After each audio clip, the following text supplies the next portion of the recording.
Bonjour, bonsoir à toutes et à tous. Merci d'être avec nous. Bienvenue, mesdames, messieurs, dans cette nouvelle édition d'information à la une dans deux. L'actualité haïtienne, le professeur Fritz Desormes obtient un nouveau mandat à la tête du conseil de l'Université d'État d'Haïti. Aucune disposition n'est prise pour faciliter la réouverture des classes prévues le 10 août. La responsable de la Confédération nationale des éducateurs haïtiens se montre inquiète et appelle l'État à assumer ses responsabilités. Nouveau sit-in de la structure non pas Domi pour dénoncer l'insécurité grandissante et les dérives du pouvoir en place dans le pays. Luis Abinader, le président élu de la République dominicaine. Ses adversaires politiques l'ont félicité pour sa victoire. Dans un tweet, le président haïtien a exprimé sa volonté de travailler avec lui pour renforcer les relations d'amitié entre Haïti et la République dominicaine. Voilà, mesdames, messieurs, pour l'essentiel de cette édition. Restez avec nous. Ces titres et tant d'autres seront développés sous peu. Si vous jugez que cette vidéo est intéressante, n'hésitez pas à liker et partager la vidéo. Et surtout, n'oubliez pas de vous abonner à cette chaîne et activer la cloche de notification pour ne pas louper aucune de nos vidéos. Bienvenue, mesdames, messieurs, dans le développement du journal. Comme un ancien titre, un second mandat pour Fritz Desormes, le recteur sortant de l'Université d'État d'Haïti, a remporté un second mandat à la tête du conseil exécutif de l'UEH. Au terme des élections organisées dimanche pour renouveler le dit conseil, le candidat à sa succession a remporté l'élection avec 62,5% de voix contre 37,5% pour ses concurrents immédiats, les professeurs Claude Péan et Samuel Régulus. Le professeur Jacques Blaise est réélu au poste de vice-recteur à la recherche avec 56,6% de voix contre Roudner Jean Orisman, son adversaire. Les professeurs Jean Poincy et Friedner Duvivier ont obtenu respectivement 38,7% et 32,2%. Se sont affrontés au second tour pour le poste de vice-recteur aux affaires académiques. C'est bien le professeur Jean Poincy qui a été élu vice-recteur aux affaires académiques de l'Université d'État d'Haïti. Dossier éducation, la secrétaire exécutive de la Confédération nationale des éducateurs haïtiens, Magali Georges, estime qu'il n'y a pas eu de changement en termes de contrôle de l'infection au coronavirus dans le pays, alors que le gouvernement parle de réouverture du classe à partir du 10 août. Elle veut pour preuve les chiffres publiés par le ministère de la Santé publique qui repartent à la hausse avec la reprise des activités dans les aéroports internationaux du pays. De plus, aucune disposition réelle n'est prise pour éviter que le virus du corona ne se propage dans les écoles. Rien ne sert de boucler l'année académique 2019-2020 si les élèves n'ont pas assimilé la somme de connaissances nécessaires en fonction du programme préalablement établi. La responsable de la CNEH dénonce le fait que le ministère de l'Éducation ne cherche qu'à valider une année scolaire totalement bâclée, quitte même à mettre en danger la vie des écoliers haïtiens. La secrétaire exécutive de la CNEH dénonce le gouvernement qui a choisi délibérément de mettre à l'écart les principaux acteurs du secteur de l'éducation, de la décision de rouvrir les écoles afin de boucler l'année académique 2019-2020. Selon Mme Magali Georges, le ministère de l'Éducation s'est contenté de discuter avec un petit groupe qui ne reflète pas la majorité des acteurs du secteur éducatif haïtien. L'enseignante syndiquée en profite pour critiquer les autorités qui ont diminué la part de l'éducation dans le budget 19-20 qui est passé de 18% à 9,4%.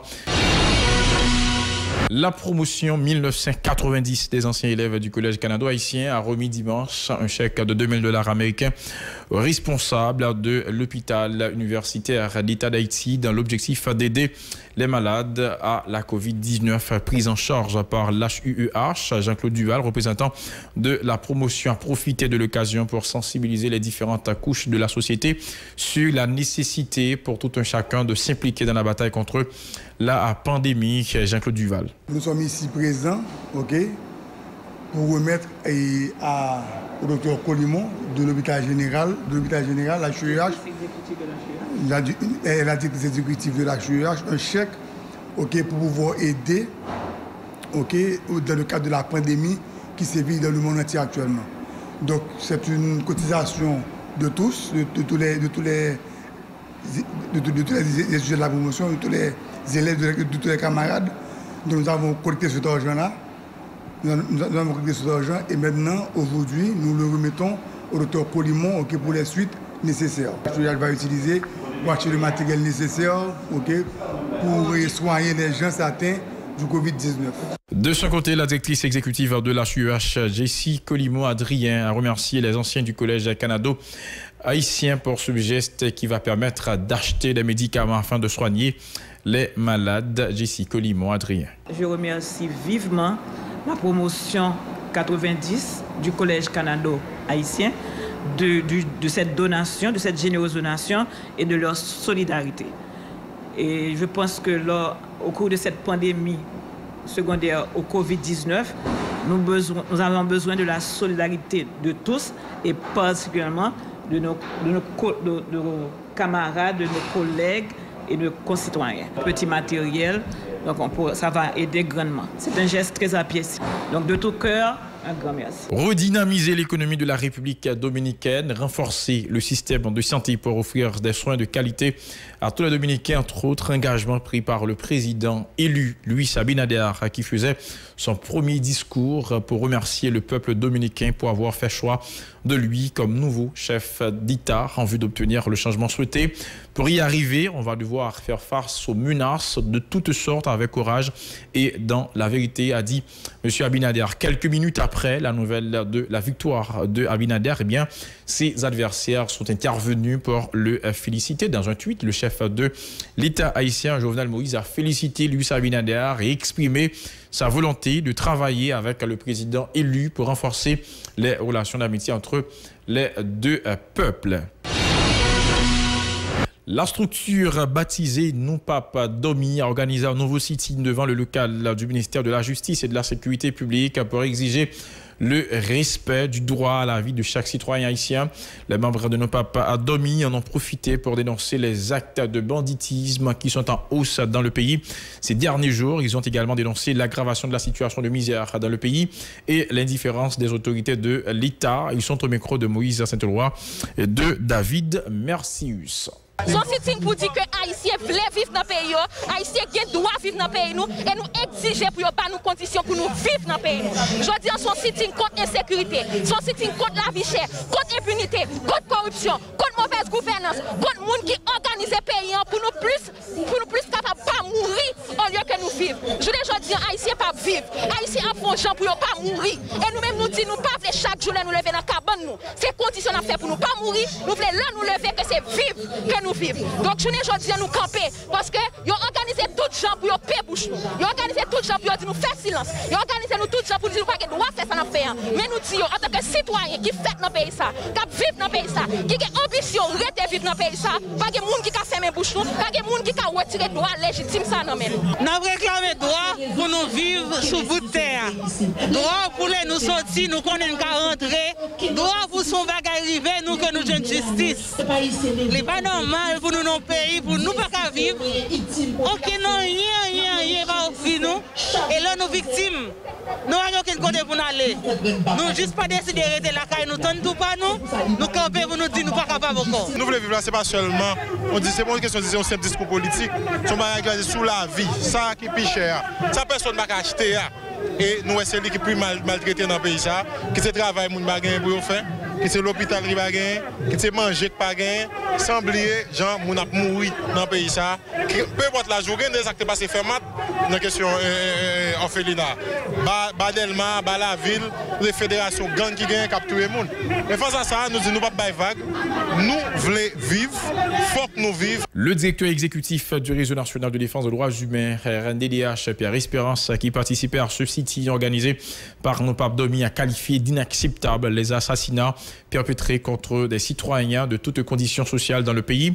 Selon Pierre Espérance, les autorités qui ont choisi de supporter les bandits armés démontrent à quel point elles sont responsables. Le directeur exécutif du RNDDH encourage tous les mouvements pacifiques qui visent à contraindre le gouvernement à agir dans l'intérêt de la population et dans le respect des droits humains. Nous n'avons pas la guerre avec la police. La police a son institution apolitique. Il est là pour le protéger avec ses vies. Mais il faut protéger la population. La population, il faut le protéger. Et journée aujourd'hui, gens y a institutionnalisé gang dans le pays, c'est inacceptable. Moun pas qu'à vivre encore dans le pays. La vie moun pas aucune importance. Et les policiers y a vivre dans l'insécurité, même gens avec la population. Donc la police, c'est pour protéger la population. Son institution apolitique liée, il n'y a pas pour la exécuter l'ordre manifestement illégal. Ministre justice là tout, et qui joue aujourd'hui à son ministre injustice, la vie moun pas dire rien, regardez le massacre qui fait dans la zone Pont Rouge. Et regardez l'attitude de la police là, ou venez l'autre problème pour nous, ou venez l'inspection générale de la police là. L'inspection générale de la police là, la couvre pour policiers qui sont impliqués dans ce qui passe. Policiers qui ont connivence avec bandits, avec délinquants. Nous avons regardé ce qui passe le 1er avril, côté que tout le monde constate, tout le monde est oisier, au côté Fayez veut manger par barbecue. Et il y a 3 unités dans la police là, qui viennent sécuriser le barbecue pour manger ça. Qui ça l'inspection générale de la police a fait? Il n'y a pas rien, il n'y a pas rien. Donc, journée, il vient mettre l'autre policier dans l'insécurité. L'inspection générale de la police, il là pour garder les conditions policières à travail, mais en même temps, tout ce qui est mauvais élément dans l'institution, pour faire des recommandations, pour prendre sanction administrative. Et pas ça, nous, on a fait journée aujourd'hui. La police a crasé, l'institution a crasé, et l'autorité a voulu pour institutionnaliser gang avec bandits dans le pays pour banaliser la vie. Nous disons ça, c'est révoltant, c'est acceptable, c'est inacceptable et la population doit révolter contre toute bagaille. Marie-Rosie Kestiar-Auguste, un autre membre du RNDDH, demande à l'État de prendre ses responsabilités face aux parents et proches des victimes de différents massacres perpétrés dans le pays. Elle rappelle que la Constitution de 1987 garantit le droit des citoyens de manifester librement pour dénoncer la dérive d'où qu'elle vienne. Marie-Rosie Kestiar-Auguste est au micro de Moïse Saint-Éloi et de David Mercius. Et je ne dis à RNDDH qui présente dans sitting ça pour 2 raisons. Première raison, comme tout le monde est oué, lundi passé, nous pas dormi, te lancé un sitting et nous te comprendre rapidement que agent unité spécialisée police nationale là te recevoir un lot pour empêcher que sitting non réalisé. Donc je dis à bien bonheur nous te fin là d'abord pour te monitorer comportement autorité étatique face à nouveau sitting ça que nous pas dormi lancé. Et deuxièmement nous là tout pour nous mettre voix nous à tout le monde qui joue aujourd'hui à mobiliser dans sitting ça pour nous dire que oui effectivement situation sécuritaire pays est préoccupante. Comme nous connaissons tout ça passé dans nouvelle, non tenter de favoriser les moun a tombé pas pile pas paquet, si moun pour grand moun a prend balle, même agent la police a prend balle, gagne sorti pour janvier pour arriver juin 2020 gagne au moins 11 policiers qui mourent en babal bandit, moun a mouri dans la rue, même yon petit moun dans cap haïtien qui a vivre dans la rue tombé en babal bandit alors que c'est pas de place pour ta vivre dans la rue. Donc nous ca comprendre que journée aujourd'hui la situation sécuritaire dans le pays effectivement li préoccupante et nous pensons que il est temps pour tout le monde qui fait partie le Conseil supérieur police nationale là que yo chita que yo réfléchit et que yo joue une solution à situation sécuritaire ça qui est très grave jeudi. Voilà, mesdames, messieurs, pour l'essentiel de cette édition d'information. Merci à vous qui l'avez suivi. N'oubliez pas de continuer à nous suivre sur Facebook, Twitter, Instagram, YouTube et radio-télévision pacifique.com. Restez avec nous, mesdames, messieurs, pour la suite de la programmation.